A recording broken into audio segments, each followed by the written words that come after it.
প্রচন্ড বৃষ্টির মধ্যেও আল্লাহ পাকের একদল সৈনিকরা সব কিছু রক্ষা করে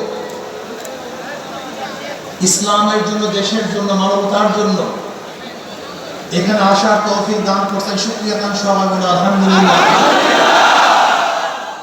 দীর্ঘক্ষণ পর্যন্ত আপনার বক্তব্য শুনেছেন। ইসলামী আন্দোলন বাংলাদেশ সংস্কার, বিচার, নির্বাচন, এই তিনটা দাবিকে সামনে রেখেই বর্তমানে অন্তর্বর্তী সরকার ক্ষমতা গ্রহণ করেছিল। ইসলামী আন্দোলন বাংলাদেশ বলেন যে যেই তিনটা জিনিসকে সামনে নিয়ে আপনার সরকার গঠন করেছেন, সেই সংশোধন, সংস্কার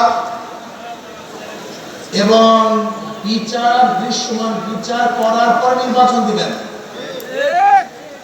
এখানে আমাদের সময় কোনো ব্যাপার না।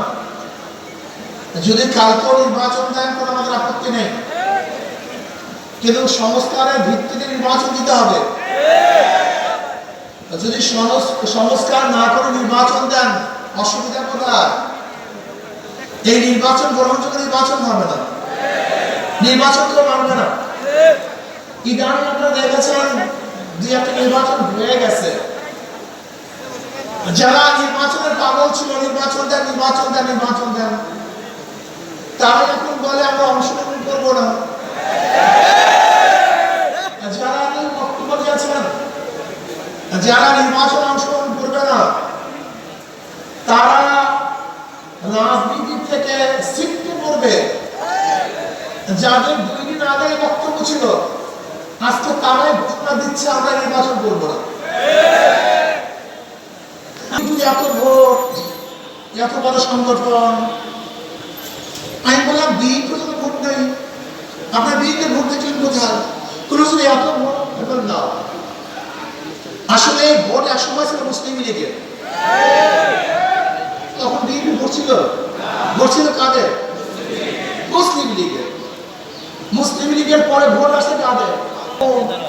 তার মানে ভোট পরিবর্তনশীল, এটা স্থায়ী ভোট নয়। ভোট মানুষ কেন দেয়? শান্তি পাওয়ার জন্য, মুক্তি পাওয়ার জন্য, উন্নয়নের জন্য, তার মেয়ের ইজ্জতকে রক্ষা করার জন্য। তার বাড়ি বগুড়ায় হবে না, শুধু বিবাহের প্রস্তাবে রাজি না হওয়ার কারণে বাবা এই বাবা হত্যা হবে, এর জন্য কেউ কাউকে ভোট দেয় না।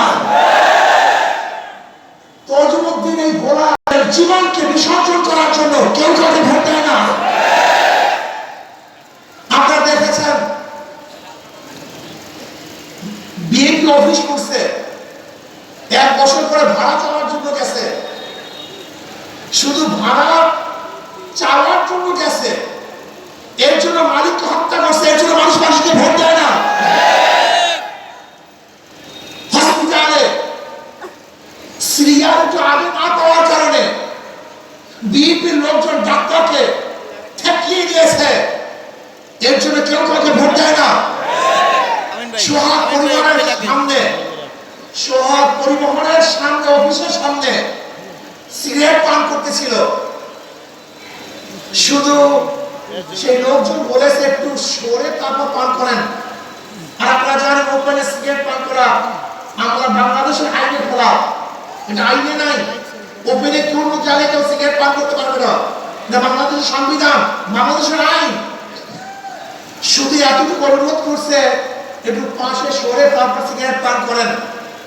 শুধু এতটুকুর জন্য সোহাগ পরিবারের গাড়ি সহ অফিস ভেঙে, মালিকের বাড়ি ভেঙে চুরমার করে ফেলছে, এর জন্য মানুষকে ভোট দেয় না।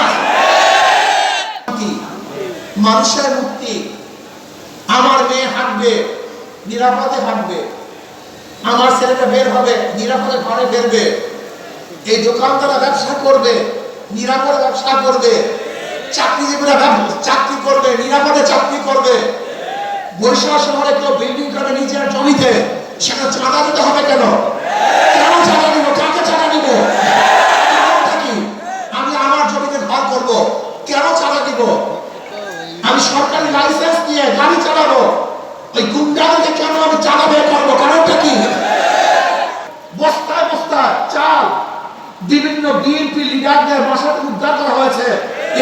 মানুষকে ভোট দেয় না। প্রিয় জনগণ ভাইরা আমার, এরপর তাদের অবস্থা এই, ভয় আসতে যেতে পারি কি পারি না, যদি অপকর্ম করে মানুষ ভোট দিবে না, এই ভয়ে ভয়ে যে কাজগুলি করতেছে, যখন ভয় থাকবে না, যখন ক্ষমতা চলে যাবে, যে দেশটার অবস্থাটা কি হবে বলেছেন, সব করে ভোট দিয়েছেন, ত্যাগ করে ভোট দিয়েছেন, এরপর ভোট দিয়েছেন বারবার, বহু ভোট আপনারা দিয়েছেন, কিন্তু ভাগ্যের পরিবর্তন দেখেন নেই, শান্তি পান নাই, জনগণের জানমাল ইজ্জত রক্ষা হয় নাই। আবারও ভোট দিবেন, কাদেরকে ভোট দিবেন? দেখে শুনে বুঝে তারপর ভোট দিবেন। আমরা চাই না এই দেশটাকে নরক করতে, আমরা চাই না এই দেশটাকে গুন্ডার দেশ বানাতে, আমরা চাই না দেশটা ধর্ষকদের দেশ হোক, আমরা চাই না দেশটা চাঁদাবাজের দেশ হোক, খুনিদের দেশ হোক, জালেমদের দেশ হোক, এটা আমরা চাই না। আমরা চাই মানবতার দেশ, শান্তির দেশ, মুক্তির দেশ, যেখানে আমার গরিব বন্ধুরা না খেয়ে থাকবে না, বাংলাদেশের একজন জনগণ বস্ত্রহীন থাকবে না, আমার মা বোনা ধর্ষিত হবে না, কোন গরিবদের উপর চুল অত্যাচার করা হবে না, মসজিদের মধ্যে ইমাম সাহেব বক্তব্য দিবে, কারো উল্টা পুল্টা কারো বিরুদ্ধে বক্তব্য দিলেই ওই কলা টিপে ধরবে, এরকম সমাজ আমরা দেখতে চাই না। আজকে বিএনপি হাজারো জায়গা আল্লাহর জিকির বন্ধ করে দিয়েছে, আল্লাহর জিকির বন্ধ করবে এরকম কোন লোক আমরা রাখতে চাই না। আমরা চাই স্বাধীনভাবে দেশের মানুষ বসবাস করবে, সবাই চলাফেরা করবে। আজকে বিএনপি যে কাজ শুরু করছে, বিশ্বাস চরমাইকে নিয়ে এসে মন্তব্য করছে, আমি মনে করি বাংলাদেশের প্রত্যেকটা মুসলমানদেরকে জাগ্রত হওয়া উচিত, মোহাম্মদকে জাগ্রত হওয়া উচিত, খাস করে বরিশালের প্রত্যেক মানুষের জাগ্রত হওয়া উচিত। এটা আপনাদের জন্য লজ্জা। আমাদের মধ্যে কি স্লোগান দিয়েছে, নেশা খা, মিথ্যা বলে নেশা খায়, বিশ্বাস জন্ম নেই, যাদের মাধ্যমে হাজারো গাঁজা ছেড়ে দিয়েছে, হাজারো মদের মতো ভেঙে চুরমার করে ফেলেছে, হাজারো খারাপ লোকগুলি আল্লাহ ওলি হয়েছে, তাদের স্লোগান কি দেয়, মিথ্যা বলে নেশা খায়, বিশ্বাস দিয়েছে, সার দেন ছেড়ে দেন না,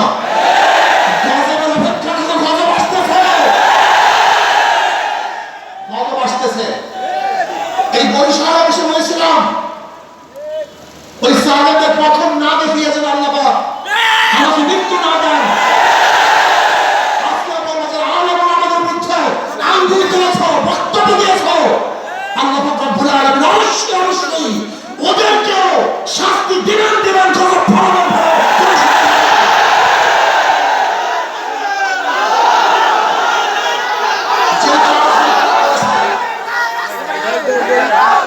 যে কাজগুলি করেছে আমরা দেখেছেন, ওলামায়ে কেরামদেরকে বক্তব্য দিতে দেয় না, সারাদিনের শক্তি হারবে হারবে হারবে, যেখানে যেখানে যে সিটগুলিতে ইসলামের পক্ষে শক্তিশালী ক্যান্ডিডেট থাকবে, বিপক্ষে ইসলামের বিরোধী সমস্ত শক্তিগুলি অবশ্যই হারবে হারবে। আগামী নির্বাচন দুই ভাগ হয়ে যাবে, ইসলামের পক্ষে শক্তি, ইসলামের বিপক্ষে শক্তি, ভারতের পক্ষে শক্তি, ভারতের বিপক্ষে শক্তি। আগামী নির্বাচন হবে ইসলামের পক্ষে, ইসলামের বিপক্ষে, ভারতের পক্ষে, ভারতের বিপক্ষে। আর আগামী নির্বাচনে জিতবে যারা ইসলামের পক্ষে, ভারতের বিপক্ষে, তারাই জিতবে ইনশাআল্লাহ। দুই ভাগে ভাগ হয়ে যাবে, কোনো সন্দেহ নেই। এদেশের মানুষ ইসলাম ফোবিয়া, হাজারো মানুষ ইসলাম ফোবিয়া, ইসলামকে ভয় পায়। এক গাঁজাওয়ালা একদিন আমাকে বলতেছে, হুজুর ইসলাম ক্ষমতা আসলে আমার গাঁজার অবস্থাটা কি হবে? আমি তো গাঁজা করবো, গাঁজা ছাড়া থাকতে পারি না। আমি বললাম, বাবা তুমি কি বাস্তিতে গিয়ে গাঁজা সেবন করতে পারো? বলে না। আমাদের কেন? বলে পরিবেশ নেই। আমি বলি ইসলাম ক্ষমতা আসলে গোটা বাংলাদেশটা মাস্তিদের পরিবেশ হয়ে যাবে, তোমাকে গাঁজা সেবন করতে হবে না। তার প্রমাণ কি? আজকে এখানে হাজারো মানুষ আছে যারা বিড়ি পান করেন, দুধ পান করেন, এরকম কি একটা লোক এখানে নাই? ওই এখন পান করেন না কেন? কথা বলেন না কেন? নিষেধ করছি, বাধা দিছি, কি নাই? ঠিক ইসলাম হুকুমত আসলে পরিবেশ থাকবে না, আপনি এমনিতে ভালো হয়ে যাবেন। চুরি না মনে করেন হুজুর ইসলামী ক্ষমতা আসলে আমার চুরির অবস্থা রাখি হবে। আমি বললাম তুমি চুরি করবা কেন? ক্ষুধার্ত, স্ত্রীর জন্য, ছেলের জন্য, মেয়ের জন্য তোমার চুরি করার দরকার না। সরকার দায় দায়িত্ব দিয়ে দেবে, তোমার ছেলের, তোমার মেয়ের, তোমার পরিবারের দায় দায়িত্ব সরকার থাকবে, তোমাকে চুরি করতে হবে না। সরকারে তুমি চুরি করবা কেন? সেখানে আপনাকে দাঁড়িয়ে রাখার জন্য আপত্তি করে না, দাড়ি ছাড়া ঢুকতে দেয়।